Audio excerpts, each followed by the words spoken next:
16 décembre 1944, 6h30, Monchaux, Allemagne.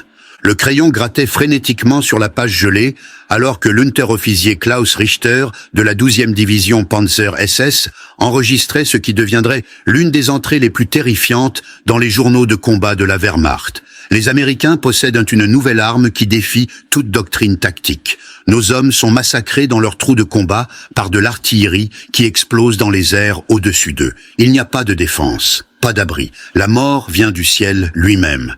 À travers la brume matinale, Richter venait juste d'assister à l'anéantissement d'un bataillon entier tentant de traverser un terrain découvert près de Eufen.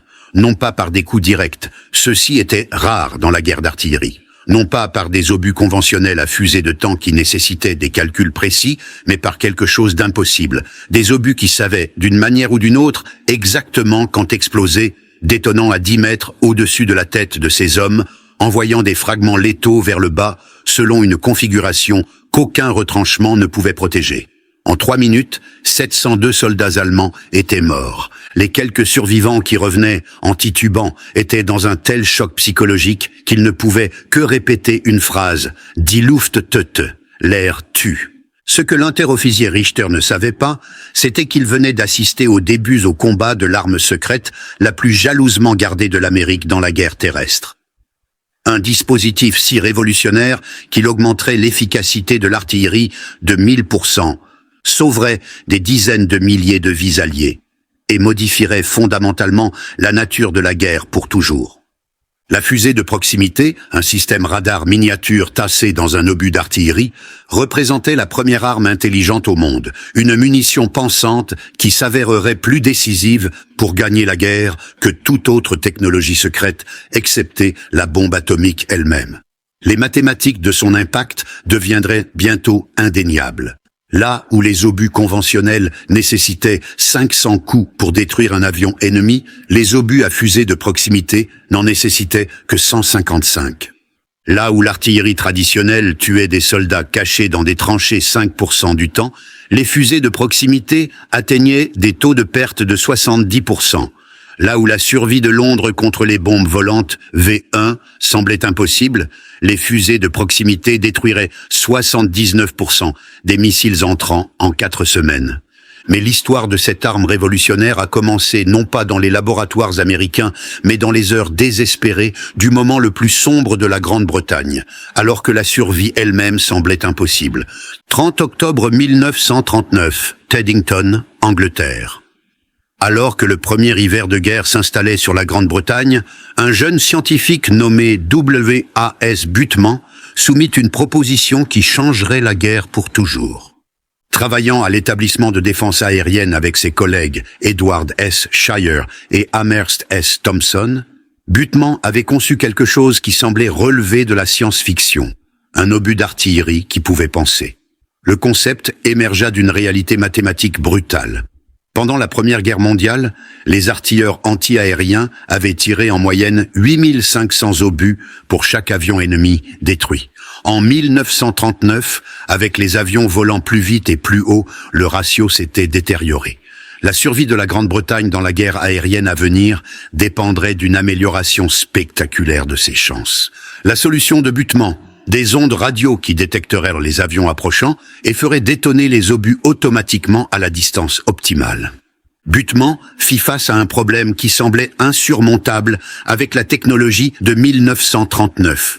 Sa fusée radio devrait survivre au fait d'être tirée d'un canon à des forces dépassant 20 000 fois la gravité normale, tourner à 30 000 révolutions par minute, fonctionner à des températures allant de moins 45 degrés Celsius à plus 38 degrés Celsius et maintenir malgré tout la sensibilité pour détecter un avion à 20 mètres. Les scientifiques britanniques construisirent des prototypes en juin 1940, les testant dans des projectiles non rotatifs, essentiellement des roquettes, contre des cibles de ballons. Les tests prouvèrent le concept viable, mais révélèrent le défi technologique écrasant. Aucun composant électronique existant ne pouvait survivre à la violence du tir d'un canon. La solution viendrait de l'autre côté de l'Atlantique, livrée dans l'heure la plus désespérée de la Grande-Bretagne par l'une des missions scientifiques les plus importantes de l'histoire. 6 septembre 1940, Halifax, Nouvelle-Écosse. Le paquebot Canadian Pacific, Duchess of Richmond, arriva transportant une cargaison plus précieuse que l'or. Sir Henry Tizard et une boîte aux actes en métal noir contenant tous les grands secrets militaires britanniques. La mission Tizard, comme l'histoire s'en souviendrait, représentait un pari sans précédent. Une nation luttant pour sa survie, partageant ses technologies militaires les plus jalousement gardées avec un pays pas encore en guerre. La délégation s'assembla à Washington le 12 septembre, prenant résidence à l'hôtel Wardman Park. Pendant une semaine, ils révélèrent les trésors technologiques de la Grande-Bretagne, les systèmes radars, les conceptions de moteurs à réaction, les technologies explosives et la recherche sur les armes chimiques. Mais le 19 septembre, dans une salle de conférence donnant sur l'avenue Connecticut, le physicien britannique Dr John Cockcroft présenta quelque chose de spécial à un jeune physicien américain qui avait été convoqué spécifiquement pour cette réunion. Le docteur Merle A. Tuve, 39 ans, était assis, fasciné, tandis que Cockcroft expliquait les recherches britanniques sur la fusée de proximité. Tuve, élevé dans le Dakota du Sud rural, avait passé son enfance à bricoler des postes de radio aux côtés de son ami Ernest Lawrence, qui devait plus tard remporter le prix Nobel. Juste un mois plus tôt, en août 1940, Vannevar Bush avait nommé Tuve à la tête d'une nouvelle section secrète du Comité de recherche pour la défense nationale, la section T, créée spécifiquement pour développer les fusées de proximité. La nomination de Tuve n'avait pas été aléatoire. Plus tôt cet été-là, il avait écouté les reportages radio du Blitz de Londres avec sa femme, Winnie. Le journaliste décrivait des enfants étant tirés des décombres, des quartiers entiers éliminés en quelques minutes, l'insuffisance désespérée des défenses aériennes britanniques. Tuve s'était tourné vers sa femme, les larmes aux yeux. « Nous devons trouver un moyen d'arrêter ces bombardiers. La technologie doit fournir la réponse. » Maintenant, dans cette salle de conférence à Washington, Cockcroft lui tendait exactement cette opportunité. Mais le concept britannique, bien que brillant, restait théorique. Personne n'avait résolu le problème fondamental. Comment fabriquer des tubes à vide et des circuits électroniques qui pourraient survivre au fait d'être tirés d'un canon. Cockcroft fut honnête concernant les limitations britanniques. Il manquait de capacités industrielles et de ressources pour poursuivre le programme de développement massif requis. L'Amérique, avec sa vaste base industrielle et sa géographie protégée, représentait le seul espoir. Tuve quitta la Réunion avec une mission qui consumerait les 5 années suivantes de sa vie et mobiliserait toute l'industrie électronique américaine. Le défi semblait impossible. La solution nécessiterait des innovations qui n'existaient pas encore, des techniques de fabrication jamais tentées auparavant et une échelle de production qui défiait la compréhension. Décembre 1940. Département du magnétisme terrestre, institution Carnegie, Washington D.C. Le manoir au 5241 Broad Branch Road avait été transformé en centre nerveux du programme d'armes le plus secret de l'Amérique.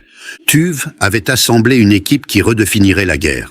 Richard B. Roberts, un physicien nucléaire qui avait travaillé avec Niels Bohr, Henry H. Porter, un expert en acoustique, Robert B. Broad, qui avait étudié les rayons cosmiques, Lawrence Hafstad, un spécialiste en physique nucléaire, Lloyd Berkner, un pionnier dans la recherche ionosphérique, et un physicien de 26 ans nommé James Van Allen, dont la découverte ultérieure des ceintures de radiation de la Terre le rendrait célèbre, mais dont la contribution en temps de guerre resterait classée pendant des décennies. Le défi auquel il faisait face défiait toute hypothèse sur l'électronique. Une fusée de proximité devrait être un système radar complet, émetteur, récepteur, amplificateur et détonateur comprimé dans un espace plus petit qu'une boîte de conserve. Elle devrait générer des ondes radio, détecter leurs réflexions sur les cibles, traiter le signal et déclencher la détonation, le tout en subissant des forces qui détruiraient tout dispositif électronique conventionnel. Van Allen prit en charge le défi le plus fondamental, créer des tubes à vide qui pourraient survivre au fait d'être tirés d'un canon. Les tubes à vide traditionnels, avec leurs enveloppes de verre délicates et leurs filaments fragiles, se brisaient à des forces d'à peine 100 fois la gravité. La fusée de proximité devrait survivre à une accélération 200 fois plus grande. Pendant 6 mois, Van Allen travailla avec une entreprise d'aides auditives du Massachusetts, Raytheon, développant des tubes miniaturisés avec une construction révolutionnaire. Au lieu de suspendre les filaments avec des fils délicats, ils créèrent des structures rigides, en utilisant des techniques empruntées à la fabrication d'aides auditives. La percée arriva en janvier 1942 avec l'innovation du ressort de souricière de Van Allen, un système mécanique qui protégeait les filaments des tubes pendant l'accélération massive du tir, puis les libérait pour un fonctionnement normal pendant le vol. Le brevet pour ce dispositif resterait classifié jusqu'en 1947, mais il représentait l'une des plus importantes innovations électroniques de la guerre. Lloyd Berkner réalisa une autre percée cruciale en décembre 1940, développant une conception de circuit qui utilisait des fonctions d'émetteurs et de récepteurs séparés, avançant significativement au-delà du concept britannique Autodyne. Son innovation permit à la fusée de détecter les cibles à de plus grandes distances avec une fiabilité plus élevée, essentielle pour une performance au combat efficace. En mars 1942, le projet avait dépassé les installations de Carnegie. L'université Johns Hopkins établit le laboratoire de physique appliquée dans un concessionnaire Chevrolet abandonné au 8621 Georgia Avenue à Silver Spring, Maryland. Le bâtiment sentait encore l'huile moteur et le caoutchouc quand les premiers scientifiques arrivèrent, mais en quelques semaines, il abritait le laboratoire d'électronique le plus avancé au monde. Merle Tuve devint le premier directeur de l'APL, établissant une culture de laboratoire qui définirait le développement des armes américaines pendant des décennies. Des panneaux apparurent sur tous les murs. « Je ne veux pas qu'un seul damné idiot dans ce laboratoire économise de l'argent. Je veux seulement qu'il gagne du temps. » Un autre disait « Notre responsabilité morale va jusqu'à l'utilisation finale au combat de cette unité. Son échec là-bas est notre échec. » Les spécifications techniques de ce qu'ils accomplirent semblent encore impossibles même selon les standards d'aujourd'hui. La fusée de proximité fonctionnait comme un système radar à ondes continues transmettant à 180 à 220 MHz, des fréquences qui en 1940 étaient considérées comme la pointe de la technologie radio. Le corps métallique du projectile servait d'antenne émettrice excitée par une petite antenne conique dans le nez. Le système entier employait une configuration Autodyne où un seul tube oscillateur fonctionnait à la fois comme émetteur et récepteur. Une élégance de conception née de contraintes d'espace brutal. À l'intérieur d'un espace à peine 13 cm de long et 5 cm de diamètre, ils entassèrent 4 tubes à vide miniaturisés, 130 composants électroniques, une pile à électrolyte liquide, des mécanismes de sécurité et le système détonateur.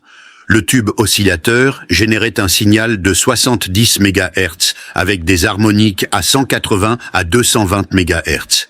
Quand ces ondes radio rebondissaient sur des cibles approchant, elles créaient des motifs d'interférence qui variaient la charge de l'oscillateur, produisant des battements dans la gamme de 200 à 800 Hz. Ces signaux étaient amplifiés à travers un amplificateur à 2 étages, filtré pour les fréquences spécifiques qui indiquaient une cible approchant, puis déclenchaient un tube à gaz tiratron qui initiait la détonation. La source d'alimentation représentait une autre innovation apparemment impossible. Les piles traditionnelles ne pouvaient pas survivre au G-force ou fournir suffisamment de puissance dans un si petit espace. La solution vint de la National Carbon Company, qui développa une pile révolutionnaire à réserve, utilisant un électrolyte liquide stocké dans une ampoule de verre. Le choc du tir briserait l'ampoule et la force centrifuge de la rotation du projectile pousserait l'électrolyte dans des plaques empilées de carbone et de zinc, activant la pile pendant le vol. Cela signifiait que la pile avait une durée de conservation illimitée avant utilisation, mais fournissait une pleine puissance exactement quand c'était nécessaire. Les systèmes de sécurité empêchaient la détonation prématurée grâce à de multiples mécanismes. Des interrupteurs centrifuges restaient ouverts jusqu'à ce que le projectile atteigne une vitesse de rotation appropriée. Un délai d'armement de 0,5 à 0,7 secondes après le tir empêchait la détonation près des forces amies. La sensibilité augmentait graduellement pendant le vol, atteignant une efficacité maximale aux portées d'engagement typiques. 5 janvier 1943, 8 heures, sud-ouest du Pacifique près de Guadalcanal. Le radar de l'USS Helena détecta des avions entrants. 4 bombardiers en piqué, Aichi D, 3A, Val, approchant à 3700 mètres d'altitude. Le lieutenant Russell Red Cochrane, commandant la batterie arrière de 5 pouces, avait été briefé sur la nouvelle munition juste quelques jours auparavant. Dans le magasin en dessous, les artilleurs chargèrent des obus marqués avec des bandes vertes spéciales, l'indication de la marine pour les obus à fusée de proximité. Portée 7300 mètres et se rapprochant, annonça l'opérateur télémétrique. Cochrane regarda les avions approchant à travers ses jumelles. En combat conventionnel, ces canons auraient besoin de coups directs, quasiment impossibles contre des avions manœuvrants. Mais ces obus étaient différents. Ils n'avaient besoin que de passer à moins de 20 mètres de la cible. Commencez le tir. La première salve éclata des canons de l'Helena. Les obus tracèrent des arcs rouges à travers le ciel matinal, passant près du Val de Tête. Rien ne se passa. Ils étaient encore trop éloignés. La deuxième salve suivit 15 secondes plus tard. À 4600 mètres de l'Helena, à 3400 mètres d'altitude, un obus passa à environ 18 mètres du bombardier de Tête. L'explosion sembla différente de tout ce que Cochrane avait vu auparavant. Au lieu que l'obus continue au-delà de l'avion ou explose à l'impact, il détonna en plein air, envoyant une sphère parfaite de fragments vers l'extérieur. L'aile du Val se détacha instantanément. Le moteur, criblé de centaines de fragments d'acier, prit feu. L'avion ne se brisa pas de manière spectaculaire. Il cessa simplement de voler, se transformant d'un bombardier en piqué contrôlé en une masse culbutante d'aluminium brûlant. « Touché, un !» annonça le guetteur. Les valses restants rompirent leur attaque, mais les canons de l'Helena les suivirent. 3 salves de plus, 12 obus à fusée de proximité de plus. Un deuxième val explosa quand un obus détonna à 12 mètres en dessous de son fuselage. Les fragments dirigés vers le haut perçant les réservoirs de carburant et tuant le pilote instantanément. Dans la salle radio, le rapport de combat était déjà en cours de codage. Avions ennemis engagés avec munitions spéciales. 2 confirmés détruits. Performance des munitions dépassant toutes les attentes. Ce que le rapport ne capturait pas, c'était l'impact psychologique sur l'équipage de l'Helena. Le maître artilleur Anthony Tony Puch se souvint plus tard.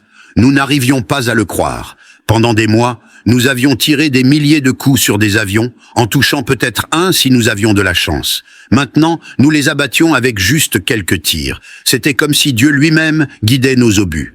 Samuel Eliot Morrison, l'historien officiel de la marine présent dans le Pacifique, écrirait « Les fuselages fumants et les feux de surface brillants attestaient de la précision des batteries anti-aériennes et de l'efficacité de la fusée d'obus super secrète Mark 32. » L'impact se propagea à travers la flotte du Pacifique avec une vitesse stupéfiante. Le 12 août 1942, même avant les débuts au combat de l'Helena, l'USS Cleveland avait conduit le test qui convainquit la marine de tout miser sur cette nouvelle technologie.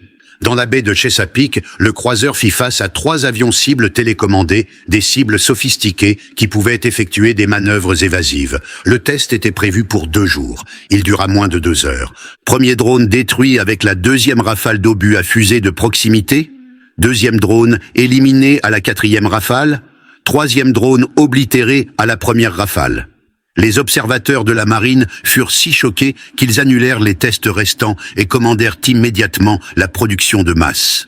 L'amiral William Spike Blandy, regardant depuis la passerelle du Cleveland, se tourna vers son aide. « Ceci change tout. Chaque navire dans le Pacifique a besoin de ses munitions immédiatement. » Au printemps 1943, les fusées de proximité affluaient vers le Pacifique en quantités extraordinaires. Les premiers 5000 obus allèrent à l'USS Enterprise, l'USS Saratoga et l'USS Helena sous la supervision personnelle du commandant W.S. Dick Parsons, le même officier qui armerait plus tard la bombe atomique à bord de l'Enola Gay. La sécurité était absolue. Les obus étaient déstockés dans des magasins spéciaux avec des gardes armés. Seuls les officiers d'artillerie étaient briefés sur leur capacité. Les membres d'équipage s'entendaient dire que c'était des munitions spéciales incendiaires pour expliquer leur apparence différente. Les statistiques de 1943 révélèrent la transformation. Bien que les fusées de proximité ne composaient que 25% des munitions antiaériennes tirées, elles comptaient pour 51% de tous les avions japonais détruits par les tirs de canon navals. Le ratio de coups par destruction chuta de 500 pour les obus conventionnels à fusée, de temps à seulement 155 pour les munitions à fusée de proximité, une amélioration par 3 qui ne ferait qu'augmenter à mesure que les équipages gagnaient en expérience. Le maître artilleur de deuxième classe, Robert Chen, à bord de l'USS Essex, documenta le changement dans son journal. Mars 1943, tiré 300 coups sur des Betty attaquants, aucun coup au but. Septembre 1943, nouvelle munition arrivée avec des bandes vertes. Tiré 80 coups sur des Val attaquants, détruit 3. Les gars pensent que nous sommes devenus meilleurs au tir. Ils ne savent pas que ce sont les obus qui pensent maintenant. 19 juin 1944, 10 heures, mer des Philippines, à 320 km à l'ouest de Guam. Le lieutenant James Van Allen se tenait sur la passerelle de l'USS Washington, regardant les écrans radars se remplir de contacts approchants. Le même James Van Allen, qui avait développé les tubes à vide résistants au choc, assistait maintenant au test ultime de son invention. Les Japonais avaient lancé toutes leurs forces aériennes de porte-avions. 423 appareils dans une tentative désespérée de détruire la flotte américaine soutenant l'invasion des Mariannes. Van Allen avait été commissionné en novembre 1942 et avait passé 16 mois à former les officiers d'artillerie dans toute la flotte du Pacifique. Il savait que chaque navire était chargé de munitions à fusée de proximité. Il connaissait l'efficacité théorique, mais la théorie et le combat étaient deux choses différentes. Raid 1, relèvement 265, distance 38 000 mètres, 69 avions, annonça le centre d'information de combat. L'amiral Mark Mitcher ordonna « Lancer tous les chasseurs, équipe de combat au poste ». Alors que les chasseurs L4 déchiraient les formations japonaises, ceux qui perçaient faisaient face à un mur de tirs anti-aériens à fusée de proximité sans précédent dans l'histoire navale. Van Allen regarda depuis la passerelle du Washington alors que le ciel se remplissait de nuages noirs, chacun représentant une détonation à fusée de proximité. Les avions japonais commencèrent à tomber comme de la pluie. Un chasseur zéro piqua sur l'USS South Dakota à 900 mètres du Washington. Van Allen regarda les canons de 5 pouces du South Dakota suivre régulièrement, tirant des rafales mesurées. Le troisième obus détonna à 15 mètres du zéro. L'avion n'explosa pas. Il se désintégra simplement. Les ailes se séparant du fuselage, le moteur tombant, le corps du pilote culbutant dans le vide.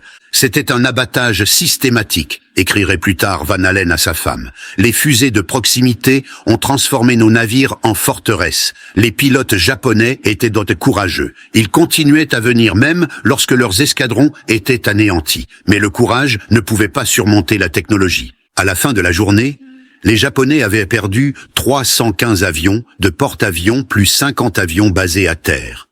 Pertes américaines, 29 avions, principalement dus à des accidents opérationnels. La nature unilatérale de la bataille mit effectivement fin à l'aviation embarquée japonaise. Ils ne lanceraient plus jamais d'attaques conventionnelles de porte-avions. Leur tactique majeure suivante naîtrait du désespoir, les kamikazes. À bord de l'USS Bunker Hill, l'opérateur radio Charles J. Calhoun enregistra. Nous pouvions les voir tomber partout, en flammes, en morceaux, intacts, mais morts. Les artilleurs riaient et pleuraient en même temps. Après 2 ans à subir les attaques aériennes japonaises, nous rendions enfin l'appareil. Les fusées de proximité ont rendu nos canons divins. 25 octobre 1944, 7h40, golfe de Leyte, Philippines.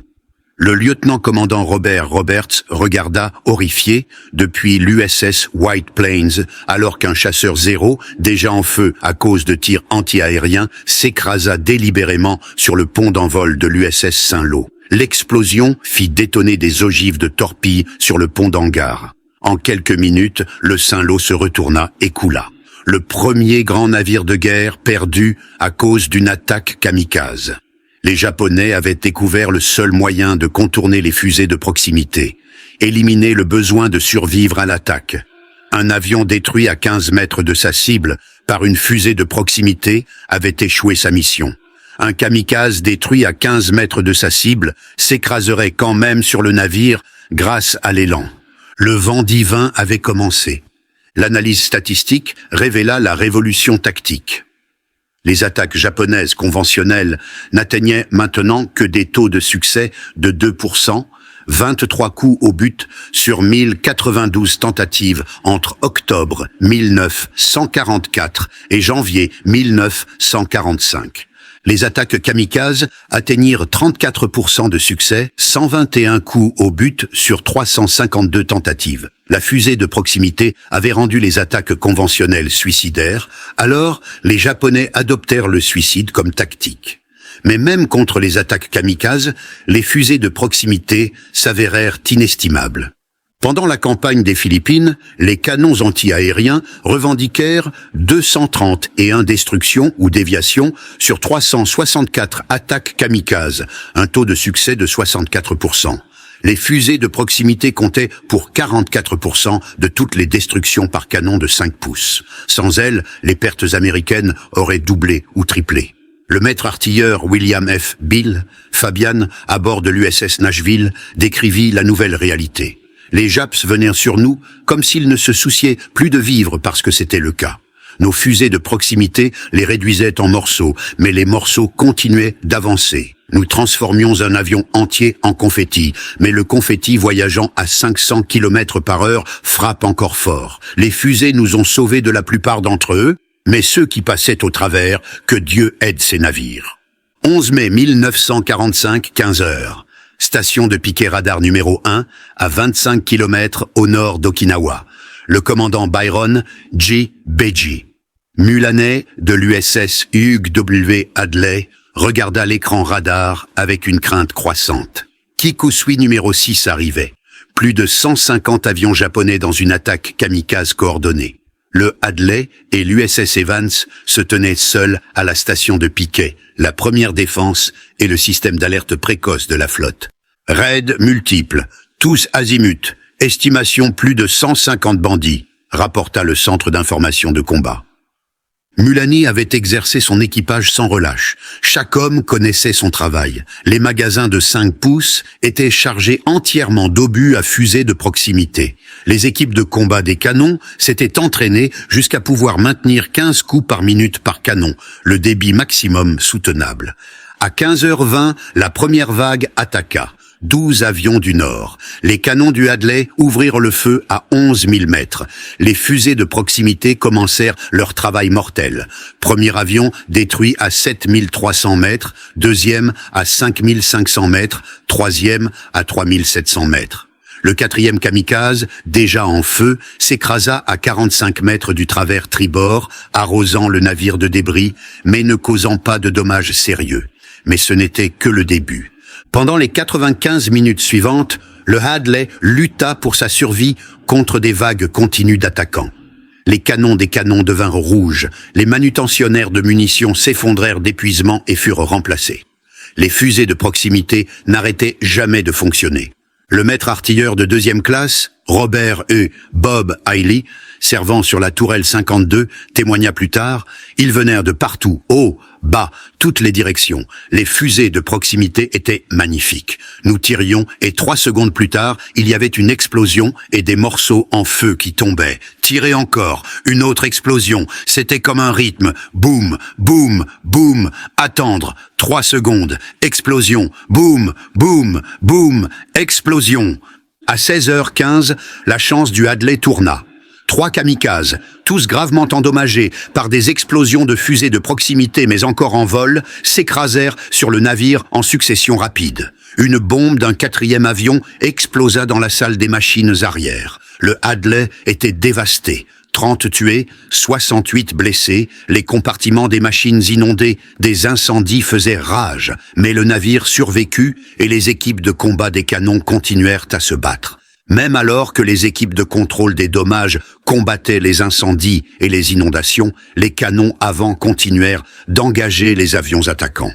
Quand l'action se termina à 16h55, le Hadley avait abattu 23 avions, un record absolu pour un destroyer dans un seul engagement. Le rapport d'après-action du commandant Mullanet déclara « La fusée de proximité était indispensable à notre survie. Sans elle, nous aurions été submergés dans les 20 premières minutes. Même endommagés et brûlants, les fusées nous ont permis de continuer à nous défendre quand les munitions conventionnelles auraient été inutiles contre un tel nombre. » Les statistiques finales de la campagne d'Okinawa étaient sobres. 1900 avions japonais dans des attaques kamikazes. 368 navires américains endommagés, 34 coulés, 4907 marins tués, 4824 blessés. Pourtant, l'analyse d'après-guerre conclut que sans les fusées de proximité, les pertes auraient dépassé 15 000 avec plus de 100 navires coulés. La fusée de proximité avait fait la différence entre une victoire douloureuse et une défaite potentielle. 13 juin 1944, 04 heures, Londres. Le bruit caractéristique du moteur pulsoréacteur retentit à travers la ville. Un bourdonnement strident qui allait bientôt terroriser des millions. La première bombe volante SAA-1 de l'offensive principale impacta dans Grove Road, Bethnal Green, tuant 6 civils, dont Madame Carrie Harrison, qui devint la première victime londonienne de l'arme de représailles d'Hitler. Mais contrairement au Blitz de 1940 à 41, Londres possédait maintenant une défense qui aurait semblé miraculeuse 4 ans plus tôt. Le 12 juin, un jour avant le début de l'offensive SAA-1 et 6 jours après le jour J, Winston Churchill avait pris une décision qui sauverait des milliers de vies. Contre l'avis des responsables de la sécurité qui craignaient que la technologie ne tombe entre les mains allemandes, Churchill autorisa l'utilisation des fusées de proximité pour la défense de Londres. Le général Sir Frederick Pyle, commandant le commandement anti-aérien, avait déployé 500 canons lourds anti-aériens, des canons britanniques de 3,7 pouces et américains de 90 mm dans une ceinture défensive au sud de Londres.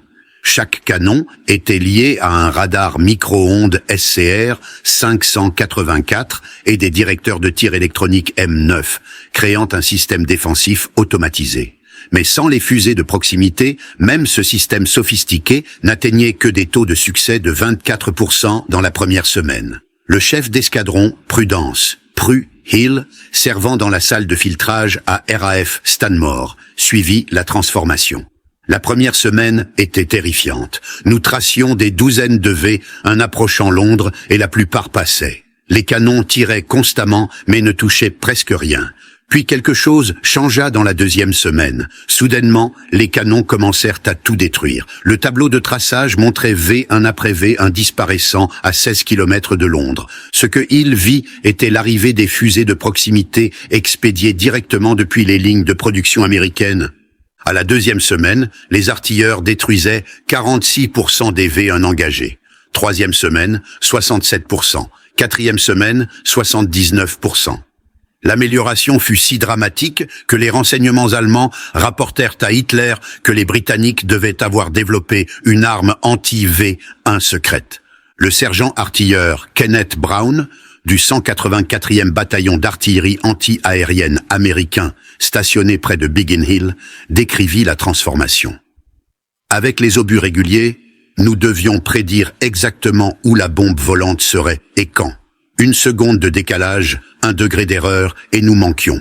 Avec les fusées de proximité, nous devions juste nous approcher. L'obus faisait le reste. C'était comme passer de lancer des fléchettes les yeux bandés à les lancer avec les yeux ouverts. Le 28 août 1944, le système défensif atteignit son succès ultime. Le radar de préalerte détecta 104 FA, un lancé sur Londres. Les canons à fusée de proximité en détruisirent 96.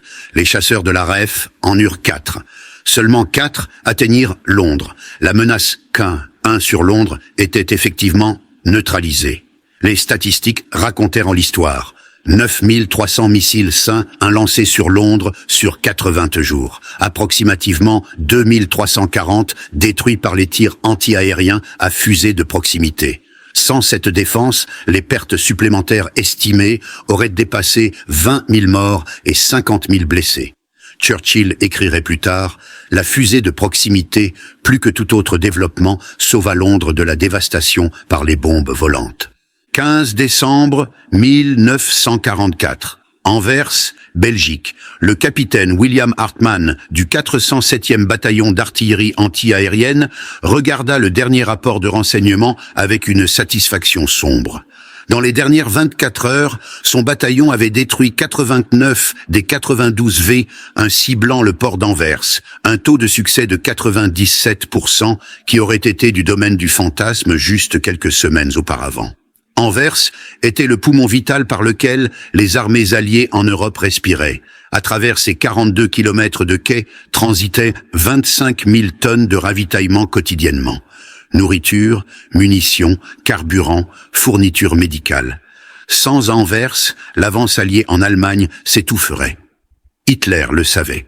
Entre le 24 octobre 1944 et le 27 mars 1945, l'Allemagne lancerait 4 905 sur Anvers, plus de la moitié du nombre tiré sur Londres. La défense d'Anvers avait mal commencé. Début novembre, les obus conventionnels à fusée de temps n'atteignaient que des taux de succès de 40%. Les V1 impactaient la zone portuaire à un rythme de 30 par jour, menaçant de fermer la ligne d'approvisionnement vital. Puis, à mi-décembre, un bombardier Lancaster fit un atterrissage d'urgence à l'aéroport d'Anvers.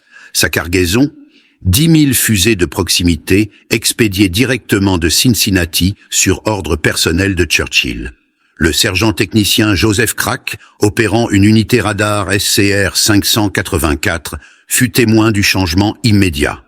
Avant les fusées de proximité, nous tracions une bombe volante parfaitement, donnions des données parfaites au canon et regardions nos obus exploser derrière, devant, au-dessus, en dessous, partout sauf sur la cible. Après les fusées de proximité, même traçage, même données, mais maintenant chaque éclatement d'obus signifiait une bombe volante morte. C'était comme si quelqu'un nous avait donné des missiles guidés. Les équipes allemandes de V1, lançant depuis des sites en Hollande, ne pouvaient pas comprendre ce qui se passait. Les sites de lancement qui avaient livré avec succès 80% de leurs missiles sur Anvers virent soudain 90% détruits en vol. Ils augmentèrent les taux de lancement. Ils varièrent les heures de lancement. Ils essayèrent de faire voler les V1 à différentes altitudes. Rien ne fonctionna. Les fusées de proximité les détruisaient tous avec une efficacité mécanique. Le soldat de première classe, Raymond Miller, manutentionnaire de munitions avec le 126e bataillon AA, décrivit la réalité des opérations soutenues. Nous tirions tellement de fusées de proximité que nous avons manqué de stock. Les camions arrivaient du port avec de nouveaux obus, roulaient directement vers les positions de canon et nous les chargions directement dans les canons. Pas d'inventaire, pas de paperasse, juste tirer, tirer, tirer. En une période de 24 heures, ma position de canon a tiré 1400 coups. Cela fait 1400 fusées de proximité. Chacune un miracle d'ingénierie consumé en un jour. En février 1945, la défense était devenue si efficace que les équipages allemands de V1 commencèrent à souffrir d'un effondrement du moral. Le colonel de la Luftwaffe Max Wachtel, commandant l'offensive Saint-1, rapporta à Hitler que continuer les attaques sur Anvers, c'était nourrir les missiles dans une fournaise. Hitler ordonna que les attaques continuent malgré tout. Elles continuèrent, n'atteignant rien d'autre qu'épuiser les ressources déclinantes de l'Allemagne. Les statistiques finales pour la défense d'Anvers: 2183 saints, 1 détruit sur 2394 engagés, un taux de succès de 91,2%. Le port ne ferma jamais. Les ravitaillements ne cessèrent jamais de couler. Les armées alliées continuèrent leur avance en Allemagne, soutenues par la ligne de vie que les fusées de proximité avaient maintenue ouverte. Le matin du 16 décembre 1944 marqua non seulement le début de la dernière grande offensive allemande, mais aussi les débuts au combat des fusées de proximité dans la guerre terrestre. À 5h30 près de Monchaux, le colonel Oscar Alfred Axelsson du 406e groupe d'artillerie reçut des rapports frénétiques d'observateurs avancés. Les forces allemandes attaquaient en force écrasante. Le 38e escadron de cavalerie tenant la ligne était en infériorité numérique de 10 contre 1. Axelson faisait face à une terrible décision. Dans ses bunkers de munitions se trouvaient des milliers d'obus à fusées de proximité livrés juste quelques jours auparavant avec des ordres stricts de ne pas être utilisés en combat terrestre en aucune circonstance. Risque de capture par les forces ennemies trop grand. Mais sans eux, l'escadron de cavalerie serait submergé en quelques heures. À 6 heures, Axelson donna l'ordre qui révolutionnerait la guerre terrestre. Charger les fusées de proximité réglées pour éclatement aérien. La première salve tomba parmi l'infanterie allemande avançant à travers des champs enneigés près de Eufen. Au lieu d'exploser à l'impact, permettant aux soldats dans les trous de combat de survivre, les obus détonèrent à leur hauteur optimale au-dessus du sol. L'effet fut apocalyptique. Les fragments pleuvèrent vers le bas dans un cône létal, atteignant dans les trous de combat, derrière les murs, sous les véhicules. Il n'y avait pas d'abri, pas de protection, nulle part où se cacher. L'observateur avancé lieutenant Richard Rolston, regardant Trou des Jumelles, rapporta « Première salve éclatement aérien sur compagnie d'infanterie allemande en terrain découvert. Estimation 80% de pertes. Survivants courant vers la lisière boisée. Demande répétition immédiate sur la lisière boisée. » La deuxième salve éclata dans les airs, dans les arbres, où les Allemands cherchaient un abri. La combinaison des fragments d'obus et des éclats de bois créa une zone de mort de 90 mètres de profondeur dans la forêt. Les soldats allemands, vétérans de 4 ans de combat, vécurent quelque chose de totalement nouveau.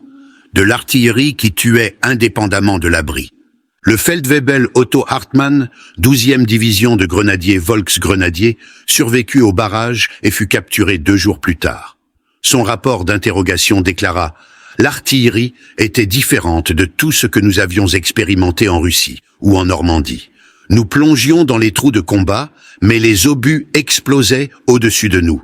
Nous courions vers la forêt, mais les obus nous suivaient et explosaient dans la cime des arbres. Les hommes criaient que les Américains avaient une nouvelle arme secrète. Des pelotons entiers étaient éliminés en quelques secondes. La nouvelle du succès d'Axelson se répandit rapidement. Le 19 décembre, Eisenhower avait formellement demandé la permission d'utiliser les fusées de proximité sur tout le front. L'autorisation arriva le 21 décembre. En quelques heures, chaque unité d'artillerie américaine dans les Ardennes tirait des obus à fusées de proximité.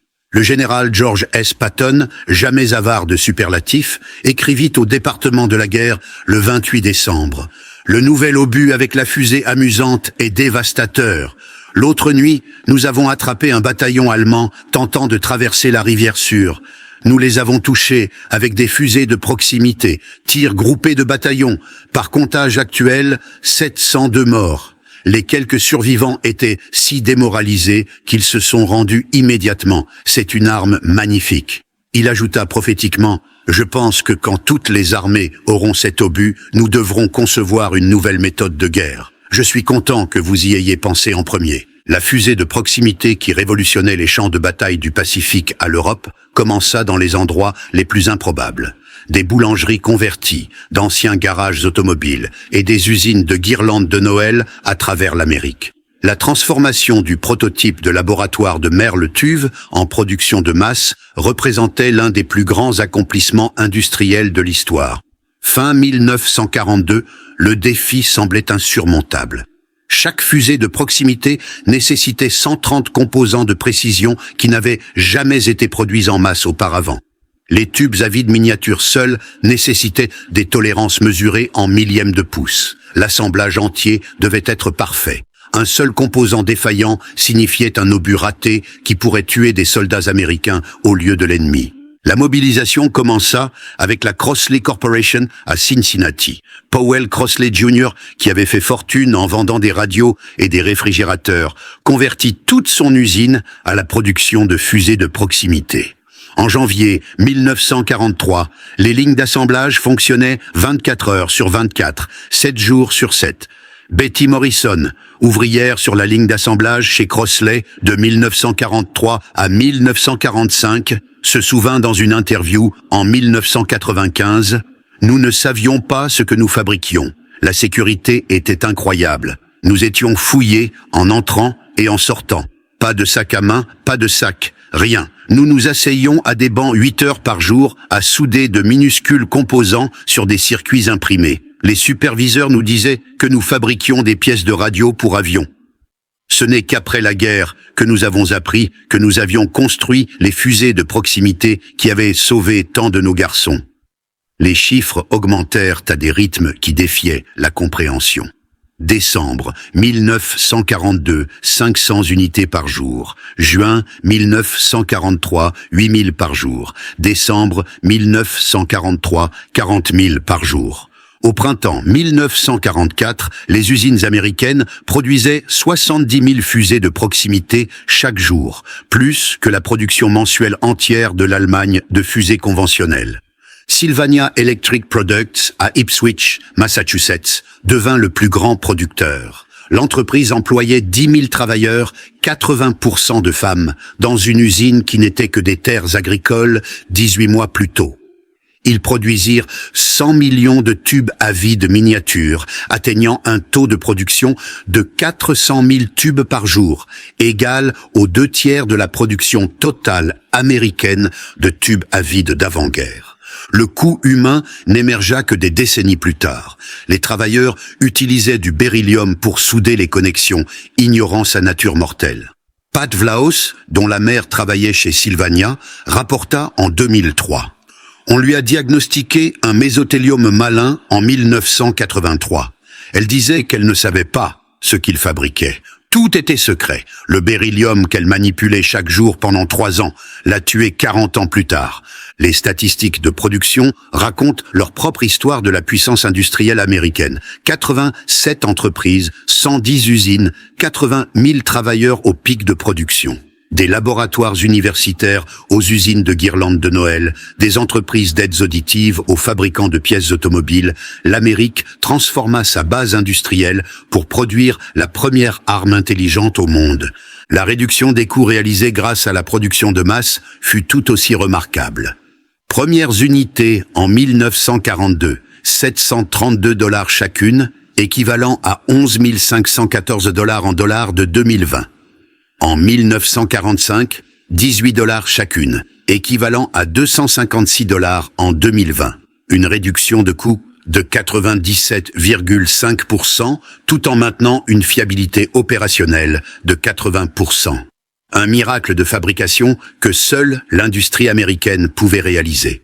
La sécurité du programme de la fusée de proximité rivalisait avec celle du projet Manhattan, et pour une bonne raison. Si l'Allemagne ou le Japon avaient capturé et reproduit la technologie, l'avantage allié aurait disparu du jour au lendemain. Les mesures de sécurité mises en œuvre étaient extraordinaires, créant une forteresse du secret qui tint tout au long de la guerre. Le capitaine S.R. Sam Shoemaker, du bureau naval de l'artillerie, inventa le nom délibérément trompeur Variable Time Fuse, fusée à temps variable, spécifiquement pour masquer l'importance du dispositif. L'armée utilisait des codes sans signification qui ne révélaient rien. Les ouvriers dans les usines s'entendirent dire qu'ils fabriquaient des composants radio ou des pièces électroniques pour avions. Même l'abréviation VT était classifiée. Les équipes de combat des canons s'entendaient dire que cela signifiait variable time, temps variable, quand on le leur demandait. Au laboratoire de physique appliquée de Johns Hopkins, la sécurité frisait la paranoïa. Chaque employé subissait une vérification des antécédents par le FBI. Les installations fonctionnaient sous un secret tel que les résidents locaux de Silver Spring remarquèrent des groupes de femmes arrivant la nuit et partant le matin, menant à des spéculations sur le but du bâtiment. Les gardes de sécurité s'adressaient à tout le monde comme docteurs, indépendamment de la position réelle, empêchant l'identification du personnel clé. Les moments critiques furent nombreux et terrifiants. En juillet 1943, un obus à fusée de proximité raté tiré d'un destroyer atterrit sur une plage en Sicile. Le quartier général dépêcha immédiatement une équipe de récupération spéciale par avion pour le récupérer avant que les forces allemandes ne le trouvent. Ils réussirent, mais l'incident mena à de nouvelles régulations restreignant l'utilisation de la fusée de proximité au-dessus des terres jusqu'à la bataille des Ardennes. En décembre 1944, le cauchemar de sécurité ultime se produisit. Pendant l'offensive allemande dans les Ardennes, les forces de la Wehrmacht submergèrent un dépôt de munitions américain contenant 20 000 fusées de proximité. Si les scientifiques allemands avaient reconnu ce qu'ils avaient capturé, ils auraient pu potentiellement développer des contre-mesures ou copier la technologie. Incroyablement, les ingénieurs allemands examinèrent les fusées capturées et conclurent qu'elles étaient impossibles. Un interrogatoire d'après-guerre du docteur Hans Gehret, expert allemand en fusées, révéla leur raisonnement. Nous avons examiné les fusées américaines capturées dans les Ardennes. Nous avons conclu qu'elles ne pouvaient pas fonctionner comme prétendu. Aucun tube à vide ne pouvait survivre aux forces d'accélération. Les Américains tentaient de nous tromper avec de la propagande sur des super-armes. Les Allemands avaient de la fusée de proximité entre leurs mains et ne croyaient pas qu'elle pouvait fonctionner. Témoignage de l'avance technologique américaine. L'Allemagne et le Japon poursuivirent le développement de la fusée de proximité tout au long de la guerre, mais aucun n'atteignit le déploiement opérationnel, un échec qui s'avérerait décisif dans leur défaite. Les efforts de l'Allemagne furent extensifs, mais fragmentés. La Luftwaffe poursuivit des fusées acoustiques déclenchées par le bruit des moteurs d'avion. Rheinmetall-Borsig développa des fusées à champ électrostatiques. La Wehrmacht testa des fusées photodélectriques. La Kriegsmarine expérimenta des fusées à influence magnétique.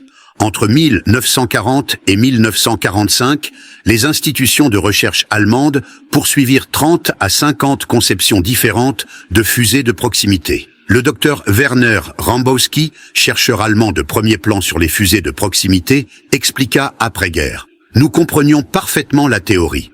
Nous avions en fait fourni aux Britanniques des prototypes précoces dans le rapport d'Oslo de 1939. Mais il nous manquait 3 éléments critiques. Des tubes à vide miniaturisés qui pouvaient survivre à l'accélération, la capacité industrielle pour produire en masse des composants électroniques complexes et la coordination centralisée des efforts de recherche. La fragmentation s'avéra fatale. Alors que l'Amérique concentrait toute la recherche sur les fusées de proximité sous TUV à la section T, l'Allemagne avait des programmes concurrents à la Luftwaffe, Wehrmacht, Kriegsmarine et les installations de recherche de la SS, aucun ne partageant d'informations avec les autres. La situation du Japon était encore plus désespérée. Le commandant Yuzuru Fukao de l'Institut de recherche technique de la Marine impériale témoigna plus tard: nous savions dès 1943 que les tirs anti-aériens américains étaient devenus impossiblement précis. Nous soupçonnions une forme de fusée de proximité, mais ne pouvions pas imaginer comment elle fonctionnait. Nous avons développé une fusée photodélectrique en 1945, l'avons testée une fois dans une bombe larguée, mais manquions de capacité industrielle pour la production. La réponse japonaise aux fusées de proximité ne fut pas technologique, mais tactique. Les attaques kamikazes qui acceptaient la destruction comme prix pour atteindre la cible. C'était un aveu de défaite technologique, échangeant des vies contre l'incapacité à égaler l'innovation américaine.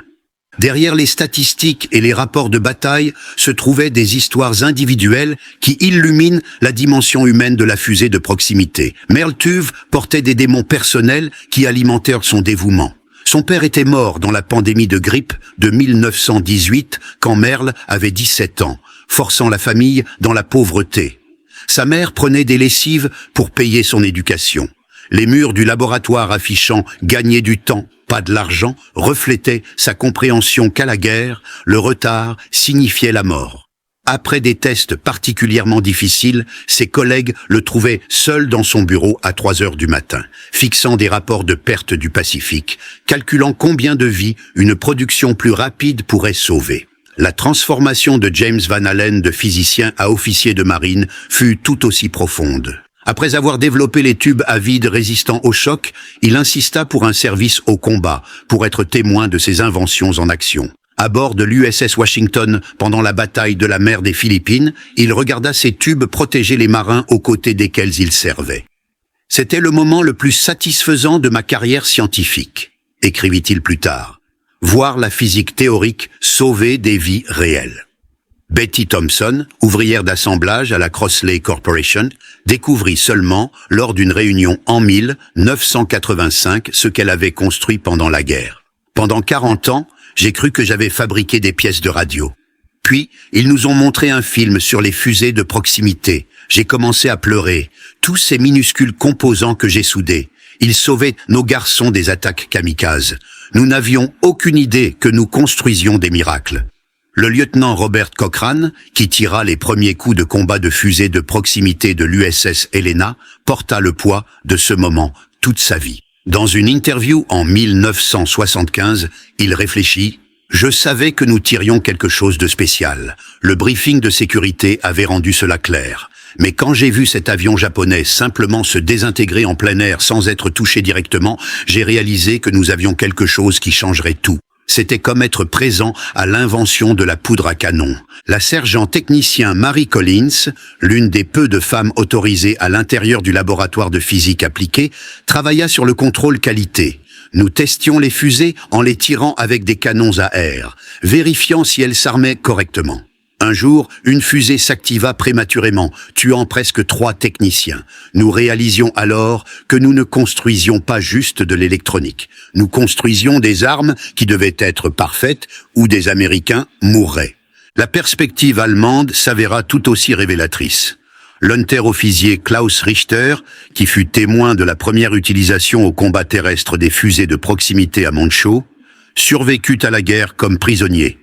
En 1965, enseignant à l'école d'état-major général allemande réformée, il disait à ses étudiants: « Les Américains possédaient une arme qui rendait les tactiques défensives traditionnelles obsolètes du jour au lendemain.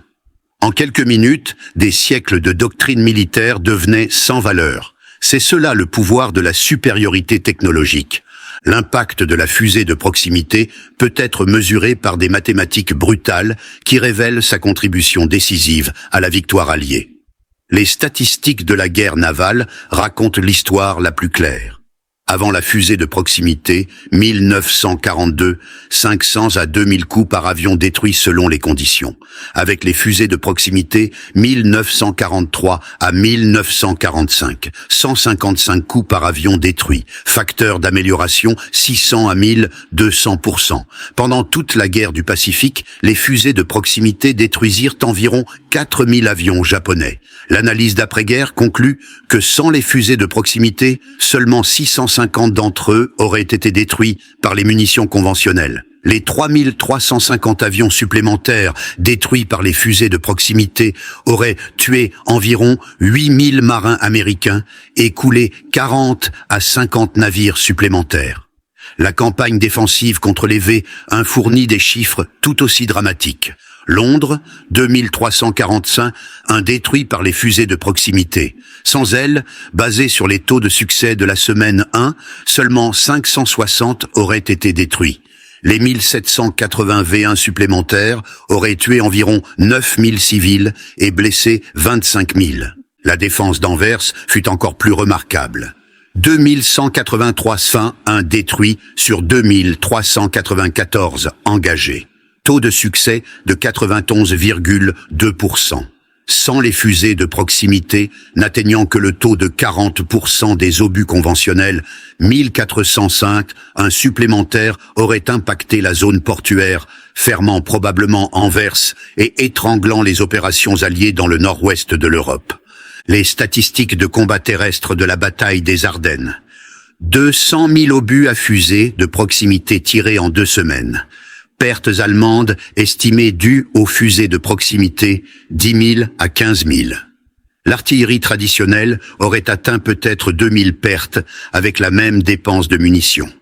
L'impact psychologique des unités entières se rendant plutôt que de faire face aux bombardements par éclatement aérien ne peut être quantifié, mais a clairement contribué à l'échec de l'offensive allemande. Les statistiques de production révèlent la suprématie industrielle américaine. 2 273 481 fusées de proximité fabriquées, 87 entreprises impliquées, 110 usines opérant, 80 000 travailleurs au pic de production. Investissement de 1 milliard de dollars, équivalent à 15 milliards aujourd'hui. L'analyse du coût par destruction prouve une efficacité remarquable. Coût moyen d'une fusée de proximité en 1945, 18 dollars. Coût conventionnel moyen requis par destruction d'avions, 500 à 2 dollars chacun, Tchéquique 1000 $, coups à fusée de proximité par destruction 155 à 18 $, chacun, c'était 2790 $. Bien que les fusées de proximité coûtent plus par destruction, elles atteignaient cette destruction avec 69% de coups en moins, réduisant l'usure des canons, la fatigue de l'équipage et le fardeau logistique, tout en augmentant spectaculairement les taux de succès défensifs. L'importance de la fusée de proximité fut reconnue au plus haut niveau du leadership allié, avec des témoignages qui la placent parmi les technologies les plus décisives de la guerre. Vannevar Bush, directeur du Bureau de la recherche et du développement scientifique, fournit l'évaluation la plus complète. La fusée de proximité a créé une augmentation par 7 de l'efficacité de l'artillerie antiaérienne de 5 pouces dans le Pacifique, a formé une partie importante des batteries antiaériennes contrôlées par radar qui ont finalement neutralisé les attaques allemandes de V1 sur Londres et a fondamentalement changé les tactiques de la guerre terrestre commençant à la bataille des Ardennes. Aucun autre développement, excepté le radar et la bombe atomique, n'a eu un impact comparable sur l'issue de la guerre. L'évaluation du général Dwight Eisenhower avait un poids spécial, étant donné sa perspective stratégique. Si les Allemands avaient réussi à perfectionner et à utiliser ces nouvelles armes 6 mois plus tôt qu'ils ne l'ont fait, notre invasion de l'Europe aurait été extrêmement difficile, peut-être impossible. La fusée de proximité nous a donné un avantage décisif au moment critique. Le secrétaire de la Marine James Forrestal déclara au Congrès en 1945 « La fusée de proximité a aidé à tracer la route vers le Japon. Sans la protection que ce dispositif ingénieux a donnée aux navires de surface de la flotte, notre poussée vers l'ouest n'aurait pas pu être si rapide, et le coût en hommes et en navires aurait été incommensurablement plus grand. » L'amiral Willis Ching Lee, commandant des cuirassés dans le Pacifique, fut typiquement direct. La fusée de proximité a rendu les kamikazes supportables. Sans elle, nous aurions perdu la moitié de la flotte à Okinawa. L'évaluation du général George Patton combinait l'appréciation tactique avec la vision stratégique. La fusée de proximité a gagné la bataille des Ardennes, mais plus que cela, elle nous a montré l'avenir de la guerre. Des armes qui pensent par elles-mêmes. Dieu merci, nous l'avons eu en premier. Winston Churchill, écrivant dans ses mémoires, fournit une perspective d'homme d'État. La fusée de proximité a sauvé Londres de la bombe volante. C'était une arme de défense qui s'est avérée plus précieuse que toute arme offensive, excepté la bombe atomique elle-même. Le génie américain pour la production de masse de dispositifs complexes nous a donné un bouclier quand nous en avions le plus besoin. Même les leaders allemands dans les interrogatoires d'après-guerre reconnurent l'impact de la fusée de proximité. Le Feldmarschall Gerd von Rundstedt déclara « La fusée de proximité américaine a rendu nos positions défensives traditionnelles intenables. Nous ne pouvions plus compter sur les retranchements et les fortifications. C'était une révolution dans l'artillerie que nous ne pouvions ni égaler ni contrer. Bien que la fusée de proximité ait sauvé d'innombrables vies alliées, sa production comportait des coûts cachés qui n'émergèrent que des décennies plus tard. Le beryllium utilisé dans la fabrication s'avéra mortel. Les travailleurs chez Sylvania, Crossley et d'autres usines manipulaient des alliages de cuivre au beryllium quotidiennement, ignorant la toxicité du métal. La maladie du beryllium, avec sa période de latence de 20 à 60 ans, frappa des centaines, peut-être des milliers de travailleurs des décennies après la guerre. Margaret Chen, dont la mère travaillait à l'usine de Sylvania à Ipswich, témoigna devant le Congrès en 2001. Ma mère a soudé des composants de fusées de proximité pendant 3 ans. Elle était fière de son travail de guerre. En 1978, elle développa la maladie du beryllium. Elle mourut en 1983, se noyant dans ses propres poumons. Elle était une victime de la guerre, juste avec 40 ans de retard. Le programme de dépistage médical des anciens travailleurs du département de l'énergie, initié dans les années 1990, identifia des centaines de travailleurs de l'électronique de la Seconde Guerre mondiale souffrant de maladies liées au beryllium. Beaucoup étaient déjà morts, ne sachant jamais que leur travail de guerre les avait tués. Le docteur Robert Meyer, qui étudia la maladie du beryllium parmi les travailleurs de guerre, conclut « Ces femmes, et c'était principalement des femmes, étaient des soldates dans l'effort de guerre. Elle manipulait des matériaux dangereux sans protection parce que personne ne connaissait les dangers. Elles sauvèrent des milliers de vies au prix de la leur, juste avec des décennies de retard. La fusée de proximité n'a pas seulement gagné des batailles, elle révolutionna la doctrine militaire, forçant une réévaluation complète des tactiques qui avaient évolué sur des siècles. Les tactiques d'artillerie se transformèrent du jour au lendemain.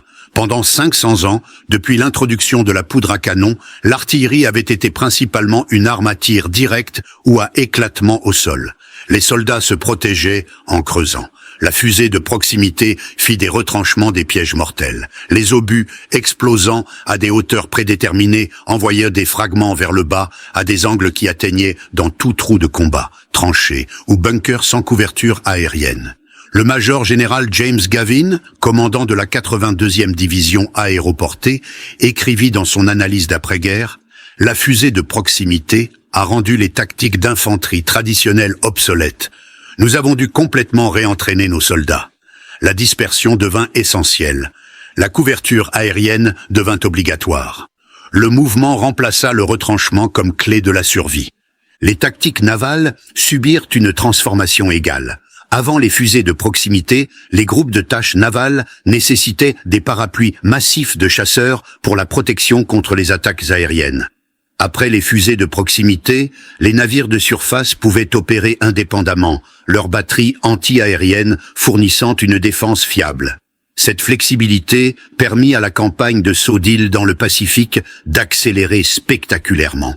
L'amiral Raymond Spruance nota « La fusée de proximité nous a donné une liberté tactique que nous n'avions jamais eue auparavant. Nous pouvions détacher des destroyers individuels pour des opérations indépendantes, sachant qu'ils pouvaient se défendre contre les attaques aériennes. Cela multiplia notre force effective en permettant des opérations dispersées. La doctrine de défense aérienne évolua du barrage statistique à l'engagement de précision. La doctrine préfusée de proximité appelait à remplir le ciel d'obus, espérant des coups chanceux. La doctrine post-fusée de proximité mettait l'accent sur le tir contrôlé, visé avec une probabilité de destruction élevée. Les équipes de combat des canons passèrent de tireurs de volume à des tireurs de précision.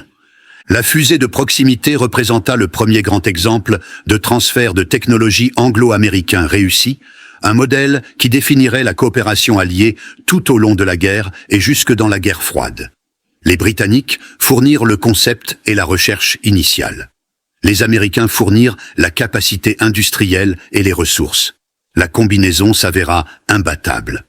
Aucune nation seule n'aurait pu développer et déployer des fusées de proximité à temps pour affecter l'issue de la guerre.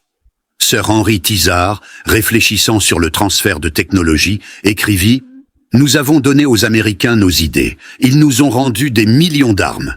C'était le meilleur marché que la Grande-Bretagne ait jamais fait. » Le succès établit des modèles de coopération qui continuèrent après-guerre. Le projet de la fusée de proximité devint le modèle pour le partage de technologies de l'OTAN, la coopération en renseignement et le développement conjoint d'armes qui caractérisa l'alliance occidentale de la guerre froide. L'impact de la fusée de proximité s'étendit bien au-delà de la Seconde Guerre mondiale, établissant des technologies et des techniques qui façonnèrent le développement militaire et civil pendant des décennies.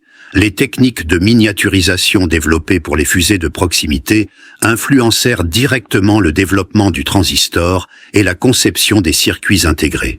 James Van Allen appliqua les méthodes de durcissement au choc apprises des fusées de proximité aux instruments à bord d'Explorer 1, le premier satellite américain qui découvrit les ceintures de radiation de Van Allen. Le modèle organisationnel, les laboratoires universitaires partenaires avec l'industrie sous coordination gouvernementale devint le modèle pour la recherche de la guerre froide. Le laboratoire de physique appliquée de Johns Hopkins, créé spécifiquement pour le développement de la fusée de proximité, continue comme l'une des principales institutions de recherche pour la défense américaine, ayant contribué à tout, des missiles balistiques lancés par sous-marins à l'exploration spatiale. Les procédures de contrôle de qualité développées pour les fusées de proximité nécessitant 80% de fiabilité dans des conditions extrêmes établirent de nouvelles normes pour l'aérospatiale et les industries de la défense. Les méthodes de contrôle statistique des processus pionnières par Western Electric pour la production de fusées de proximité devinrent standards dans toute l'industrie américaine. La fusée de proximité elle-même évolua en armes intelligentes modernes. Les missiles guidés par radar d'aujourd'hui, les bombes guidées par laser et les munitions dirigées par GPS, tous tracent leur lignée jusqu'à la première arme intelligente, la fusée de proximité. Le concept d'une arme pensante, une qui pouvait prendre des décisions sans intervention humaine, commença avec les tubes à vide de Merle-Tuve. En mai 1945, les équipes de renseignement technique américaines fonçant à travers l'Allemagne vaincue firent une découverte choquante.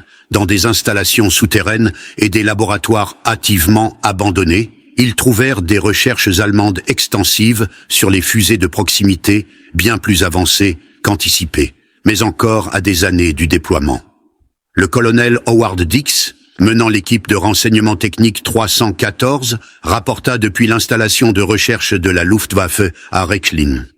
Les Allemands avaient des programmes de fusées de proximité dans chaque institution de recherche majeure. Ils comprenaient parfaitement les principes. Ils avaient des conceptions qui auraient pu fonctionner. Ce qui leur manquait, c'était notre capacité industrielle à transformer les prototypes de laboratoire en production de masse. L'épreuve était accablante. À Peenemünde, où les fusées F2 étaient développées, les chercheurs avaient testé des fusées de proximité acoustique. À Rechlin, le centre d'essai de la Luftwaffe, des fusées photodélectriques subissaient une évaluation. L'installation de la Kriegsmarine à Kiel avait développé des fusées à influence magnétique pour les obus navals. Le docteur Albert Speer, le ministre de l'armement d'Hitler, expliqua pendant son interrogatoire: « Nous savions pour les fusées de proximité grâce aux obus américains capturés en décembre 1944. Nos scientifiques disaient qu'ils étaient impossibles. Aucune électronique ne pouvait survivre à de telles forces. Quand nous avons finalement cru qu'elles étaient réelles, il était trop tard. Nous manquions de la technologie des tubes à vide, des installations de production et, plus important, du temps. » L'échec allemand révéla la véritable réalisation de la fusée de proximité. Pas juste l'innovation technique, mais le mariage de la science et de l'industrie à une échelle que seule l'Amérique pouvait atteindre dans les conditions de guerre des années 1940. Les tentatives japonaises de comprendre les fusées de proximité s'avérèrent encore plus futiles. Les interrogatoires d'après-guerre révélèrent une complète perplexité concernant l'efficacité anti-aérienne américaine. L'amiral Soemu Toyoda, commandant en chef de la flotte combinée, témoigna « Dès 1944, les tirs anti-aériens américains étaient devenus surnaturels dans leur précision. Nos pilotes rapportaient des obus qui semblaient poursuivre leurs avions, explosant exactement au bon moment. Nous assumions que c'était un nouveau type de contrôle radar, jamais imaginant que les obus eux-mêmes contenaient du radar. » Le capitaine Mitsuo Fuchida, qui avait mené l'attaque de Pearl Harbor, survécut à de multiples rencontres avec des tirs anti-aériens à fusées de proximité. Il se souvint: « Pendant des attaques sur des porte-avions américains en 1944, j'ai regardé des pilotes expérimentés simplement se désintégrer en plein air, leurs avions déchiquetés par des obus qui explosaient sans les toucher. Nous n'avions aucune explication. Certains pilotes croyaient que les Américains avaient développé un rayon de la mort. » La réponse japonaise, les tactiques kamikazes, représentait une défaite technologique. Incapables de rivaliser avec l'innovation américaine, ils eurent recours à transformer les pilotes en missiles guidés, acceptant une mort certaine pour infliger des dégâts. Bien que l'Allemagne et le Japon aient échoué à développer des fusées de proximité, l'Union soviétique réussit grâce à l'espionnage. Julius Rosenberg, travaillant à Emerson Radio and Phonograph Corporation, vola une fusée de proximité complète en 1944, la livrant aux renseignements soviétiques. Le vol resta inconnu jusqu'à l'arrestation de Rosenberg en 1950. Déjà, les forces soviétiques avaient déployé leurs propres fusées de proximité basées entièrement sur des conceptions américaines. La guerre de Corée vit les forces communistes utiliser des obus anti-aériens à fusée de proximité contre les avions américains. La technologie américaine retournée contre ses créateurs. David Greenglass, le beau-frère de Rosenberg, qui témoigna contre lui, déclara « Julius était fier d'avoir volé la fusée de proximité. Il disait que c'était plus important que les informations sur la bombe atomique parce qu'elle pouvait être utilisée immédiatement. Il avait probablement raison. » Les historiens militaires classent systématiquement la fusée de proximité parmi les 3 technologies les plus décisives de la Seconde Guerre mondiale, aux côtés du radar et des armes atomiques. Mais contrairement à la bombe atomique utilisée seulement 2 fois, les fusées de proximité virent un usage au combat continu de janvier 1943 à août 1945, affectant des milliers d'engagements. Le docteur Arnold Kramer, historien militaire à l'université Texas A&M, conclut « La fusée de proximité a tué plus de soldats ennemis, sauvé plus de vies alliées et influencé plus de batailles que toute autre arme secrète de la Seconde Guerre mondiale. C'était l'arme secrète la plus efficace de la guerre parce qu'elle était utilisée partout, tout le temps, avec un effet dévastateur. » Les statistiques soutiennent cette évaluation. Environ 25 000 avions ennemis détruits ou endommagés par les fusées de proximité. Plus de 5 000 bombes volantes F1 détruites. Des dizaines de milliers de soldats ennemis tués par l'artillerie à fusées de proximité. Les vies alliées sauvées se comptent dans les centaines de milliers. Mais au-delà des statistiques se trouve la transformation. La fusée de proximité changea la façon dont les guerres étaient menées, introduisant l'âge des armes intelligentes. Elle démontra que la supériorité technologique pouvait fournir un avantage militaire décisif. Elle prouva que les nations démocratiques, mobilisant la science et l'industrie civile, pouvaient innover plus que les régimes totalitaires. Derrière chaque fusée de proximité se trouvaient des histoires humaines d'innovation, de sacrifice et de détermination. Merletuve ne se remit jamais de l'intensité de la guerre. Ses collègues le trouvèrent en 1946 assis, seul dans son laboratoire vide à Johns Hopkins, en pleurs. « Tous ces garçons qui sont morts alors que nous développions encore la fusée, dit-il. Si nous avions été plus rapides, ne serait-ce que de quelques semaines, combien auraient vécu ? Il passa ses dernières années dans la recherche astronomique, cherchant la distance avec le développement d'armes. James Van Allen transforma son expérience de guerre en recherche spatiale pionnière. Les techniques de durcissement au choc qu'il développa pour les fusées de proximité protégèrent les instruments sur les premiers satellites. Quand on l'interrogeait sur son travail en temps de guerre, il disait simplement « J'ai aidé à sauver des vies. Tout le reste que j'ai fait pâlit en comparaison. » Les femmes qui assemblèrent les fusées de proximité, Betty Morrison chez Crossley, Mary Collins à Johns Hopkins, des milliers d'autres dont les noms sont perdus, portèrent leurs services secrets tranquillement. La plupart ne surent jamais ce qu'elles construisaient avant des décennies, si jamais. Leurs doigts agiles et leur précision patiente sauvèrent d'innombrables vies à l'autre bout du monde. Les soldats et marins qui tirèrent les fusées de proximité comprirent leur valeur immédiatement. Le maître artilleur Anthony Puch de l'USS Helena parla pour beaucoup. Ces obus à bandes vertes, c'était comme avoir Dieu de notre côté. Chaque fois que nous en chargions un, nous savions qu'un pilote ou marin américain vivrait grâce à lui. Le programme de la fusée de proximité coûta environ 1 milliard de dollars en dollars, des années 1940, 15 milliards aujourd'hui. Il requit 87 entreprises, 110 usines et 80 000 travailleurs. Il consomma des ressources qui auraient pu construire des milliers de chars ou des centaines de navires. Cela en valait-il la peine ? La réponse se trouve dans les batailles non perdues, les navires non coulés, les villes non détruites et, plus important, les vies non sacrifiées. Chaque avion japonais détruit avant d'atteindre sa cible sauva des marins américains. Chaque F1 détruit avant d'atteindre Londres sauva des civils britanniques. Chaque soldat allemand tué par un éclatement aérien d'artillerie ne pouvait pas tuer de soldats alliés. L'amiral Chester Nimitz fournit peut-être la meilleure évaluation. La fusée de proximité valait 10 divisions d'infanterie, 100 escadrons d'avions, une flotte entière de navires. C'était une multiplication de la force grâce à la technologie, la manière américaine de faire la guerre. L'histoire se souvient des généraux et amiraux, des batailles célèbres et des moments dramatiques. Elle oublie souvent les scientifiques et travailleurs qui créèrent les outils de la victoire. Merle Tuve mourut en 1982. Son nom inconnu de la plupart des Américains malgré sa contribution décisive à la victoire. James Van Allen acquit la renommée pour la recherche spatiale, son travail en temps de guerre éclipsé. Lloyd Berkner, Richard Roberts, Henry Porter. Leurs noms n'apparaissent que dans les histoires techniques. Les femmes qui assemblèrent les fusées de proximité restent presque entièrement oubliées. Aucun monument n'honore leur service. Aucune médaille ne reconnaît leur contribution. Pourtant, leur patience et précision, travaillant avec des matériaux mortels qu'elles ne comprenaient pas, construisant des armes qu'elles ne pouvaient pas comprendre, sauvèrent plus de vies que la plupart des héros décorés. Peut-être que cette anonymité est appropriée. La fusée de proximité réussit grâce à un effort collectif. Des scientifiques britanniques partageant des secrets. Des chercheurs américains résolvant des problèmes impossibles.